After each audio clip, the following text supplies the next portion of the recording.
just enough for me to fly out at sunset time. But this would not reflect my sentiments of the moment.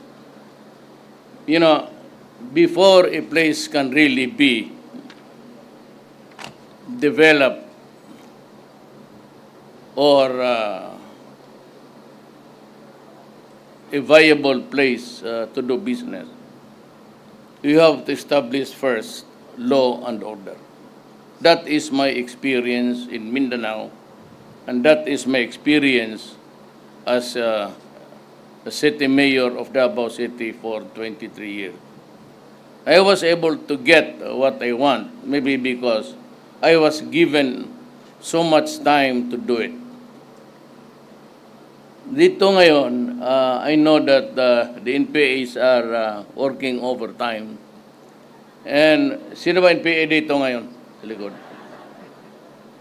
Dinaya lahat. Pagka, alam mo, I don't know what will happen to the talks.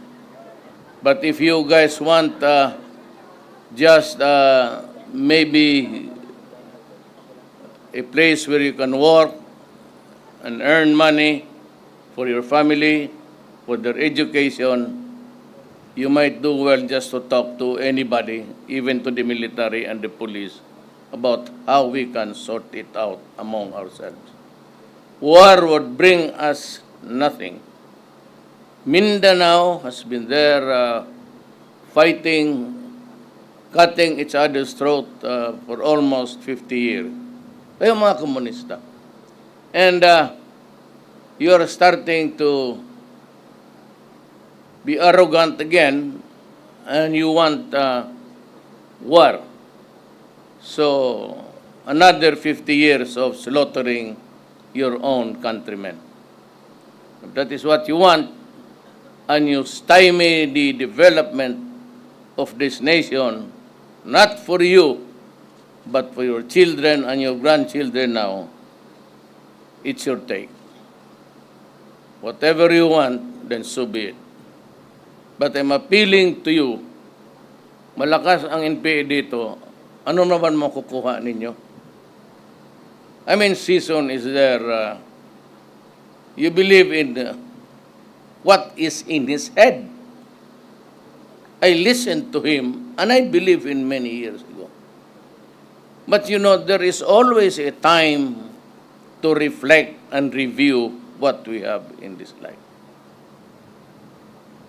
Hindi madali ito. It's not revolution. It's to revolutionize, to develop, it ain't really the way.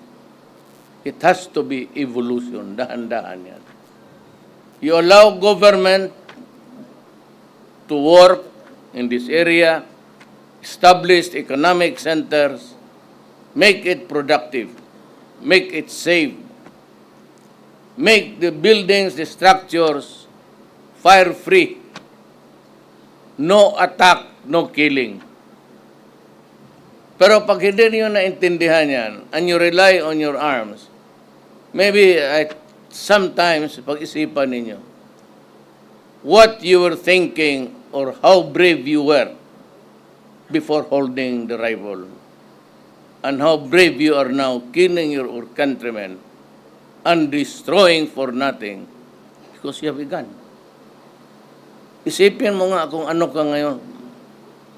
But then, isipin mo rin kung ano ang nangyari sa inyo. Baka nga naman talagang pinahirapan kayo. And that is why we are here. I ordered the destruction. Ano man sabihin ninyo na may corruption pa, meron pa rin. Hindi ko pa ubos kagad ng isang araw. And do not believe that General La Peña here, the Customs Commissioner, is corrupt. He is not. He was for the longest time a chief of police in Davao City.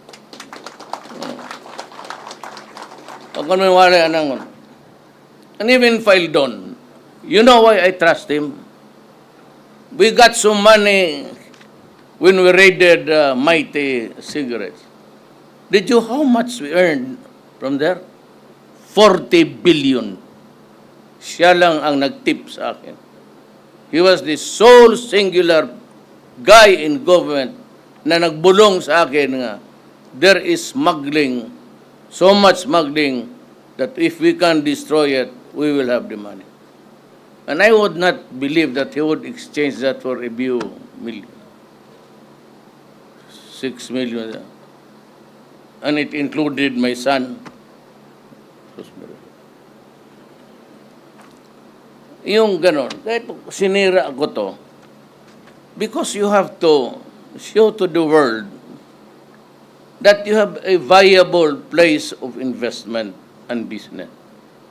And the only way to show it is that you are productive and that you have the economy to absorb the productivity of the population.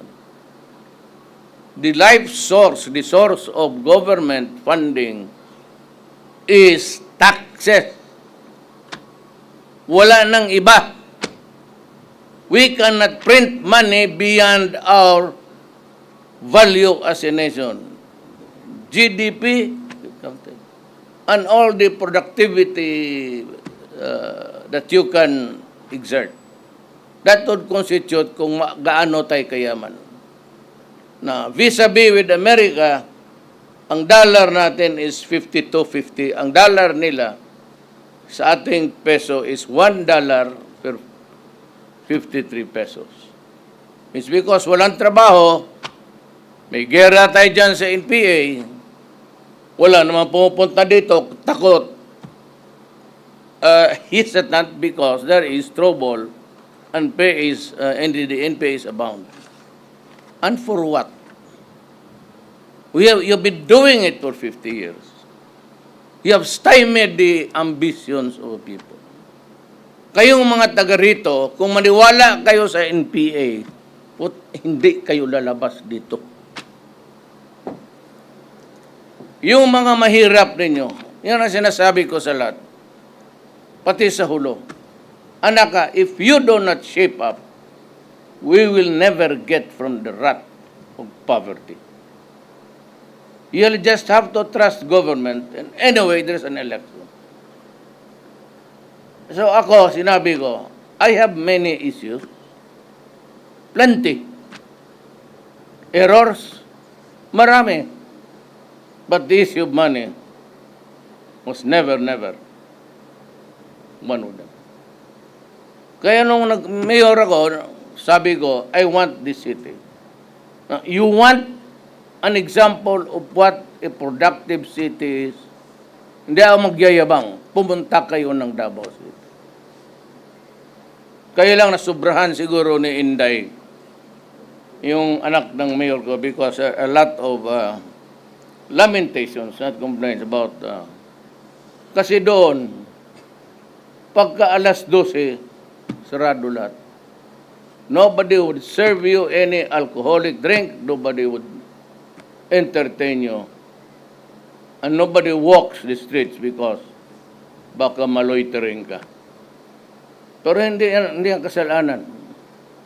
Nobody is prevented from walking thereabout in any of the places in the Philippines. There is freedom of expression and freedom of happiness. But kung matuto ang tao, and I think that, ang NPA naman, hindi naman masyado inatake yung Davao. You did it once and you earned the ire of the mayor. Eh ngayon, magkalaban na kayo. So what's the... Bakit kayo mag... You know, the machines are there, the equipments are there. They need people to work on it and produce something of value that contributes to the income of government. GDP is simply income ng gobyerno. Yan ang dapat isipin ninyo. Itong Cagayan, getting rid of the NPAs, I said, they thank me for sending the Marines here. But sa Marines, we still have to spend for their salaries. and they are behaved